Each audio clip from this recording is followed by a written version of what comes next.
Dëgjojeni. Gjykata kushtetuese të jap drejtim çështjes së kësaj rruge të pashkelur askund në Europë, por me sa jemi informuar deri tani, askund në botë. Ky po të mos jemi para një mashtrimi ndërkontinental, europian dhe ndërkontinental, nuk ja vlen të merresh me të. Janë kryeministra të pezulluar nga gjykata. Janë kryeministra që pasi është shpallë hetimi janë larguar. Janë ministra, një seri ministrash, që për mbrojtje të dhënave dhe parandaluar përsëritjen e akteve, janë pezulluar nga gjykata. Por, ka të drejtë në një pikë. Në një pikë ka të drejtë. Dhe gjykata nuk mund të kishte vendim tjetër përveç arrestimit të Lubi Ballukut. Ajo edhe tani vazhdojnë të prishin provat me Edi Ramën për krimit që kanë kryer. Po, ajo duhet arrestuar. Dhe zyrat duheshin të gjitha vënë në sekuestro. Të dilte do të shkonte diku tjetër drejtonte qeverinë.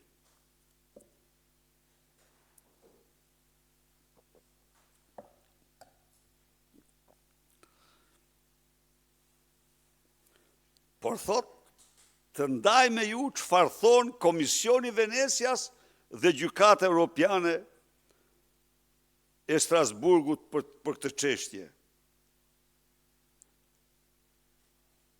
Nuk mund të ketë njëri më të papërgjegjshëm. Qëndrimi i Venecias në fakt është shumë i prerë.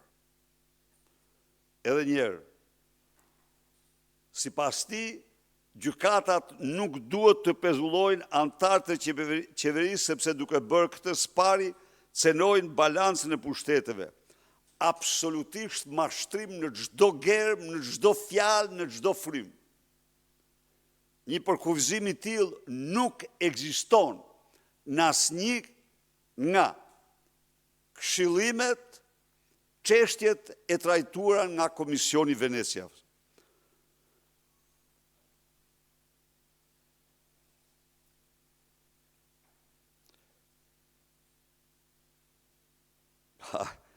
Nëse gjykata thotë e pezullon, ajo praktikisht do hyn në punë të qeverisë. Gjykata dhe prokuroria janë për të hyrë në çdo çështje që ka krim. E ndron përbërjen e ekzekutivit. E shpëton ekzekutivin nga kriminal. Dhe në ekzekutiv nuk e mbron gjykata ministrin tjetër, se emron, po ai që ka emruar atë që ka kryer krimin. Dhe është zëvendësministri. Merr kompetenca që i takojnë kryeministrit dhe presidentit. Absolutisht jo. Por, kur kryeministri dhe presidenti janë të zhytur gjerë të vesht, atër del njëri në emër shtetit që bën ligjin.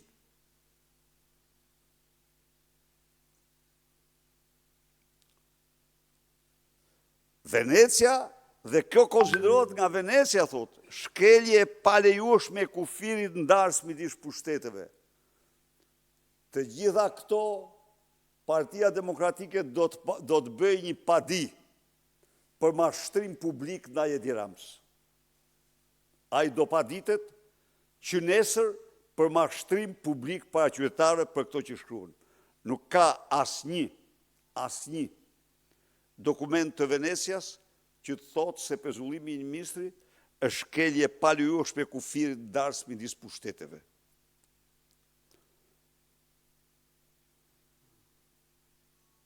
Së dyti, thot, duke bërë këtë gjykatat krijojnë mundësinë e instrumentalizimit të drejtësisë dhe Venecia paralajmëron përveç kundër judicial overreach ose shqip shtrirje së krahut gjyqësorit për te kufirit ndarës me politiken, sepse kjo përpasoj hap rrugën presioneve politike. Shiko tani çfarë bën ky. Dëgjoj Rufjani.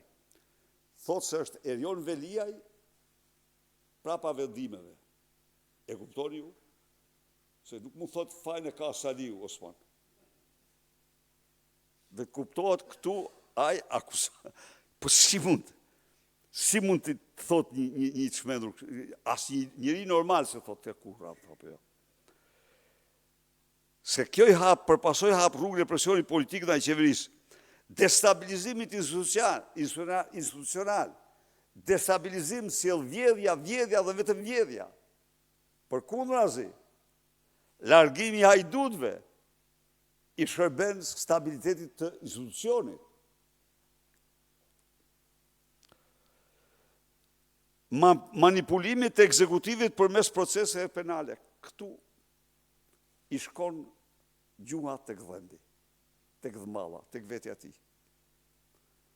Këte kërëqun, me qenë se vetë është i implikuar, tani thot, këta godasin Belindën, që të më godasin mua. Po, do të vi dhe të këti. Në mos drejtësia, populli do vi. Ta garantoju këte. Nuk ke shans të shpëtosh. Jo. Ik më mirë, jep dorëheqje, largohu se në mënyrë absolute shqiptar do të krejnë nga i vend.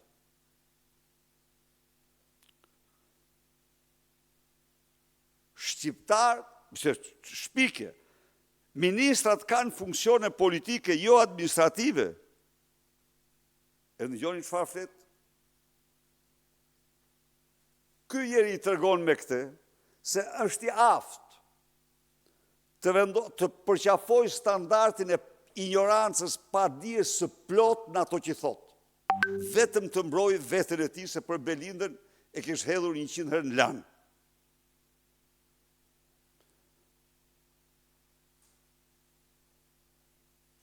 Ministri nuk është zyrtar administrativ. Ministri emërohet me akt administrativ. Deputeti zgjidhet me mandat nga populli, ministri emërohet me akt administrativ.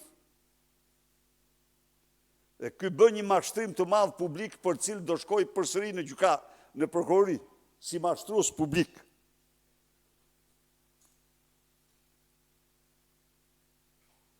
Së fundit, dëgjojeni, pezullimi gjyqësor i ministrit është de facto presion për shkarkimin e tij. A ka avokati më të neveritshme se kjo? Imagjinoni ku shkon kryeministri.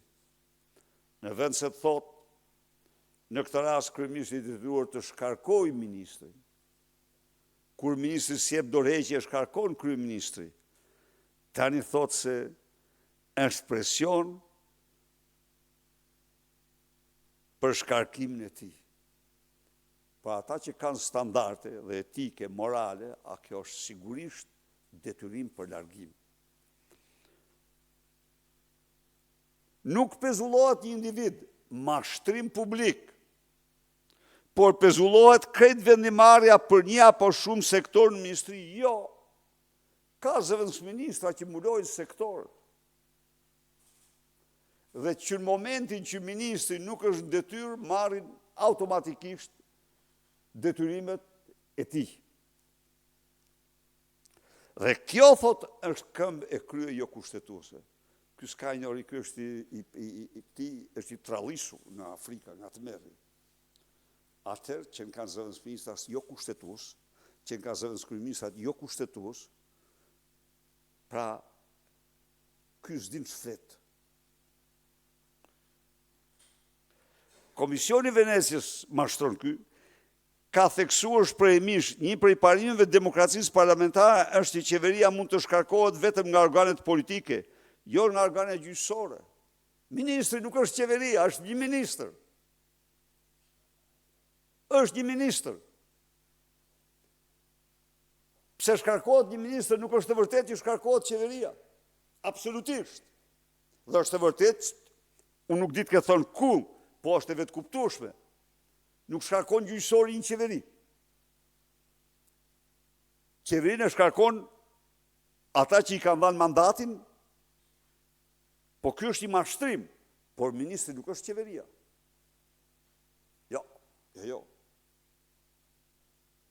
qeveria është këshilli i ministrave. Uro, imagjinoni tani ju. Rama dhe Lubia që kanë vjedh 50 milion që kanë qeveria. Kënë dy hajdutët. Që duhet ikin natën nga qeveria.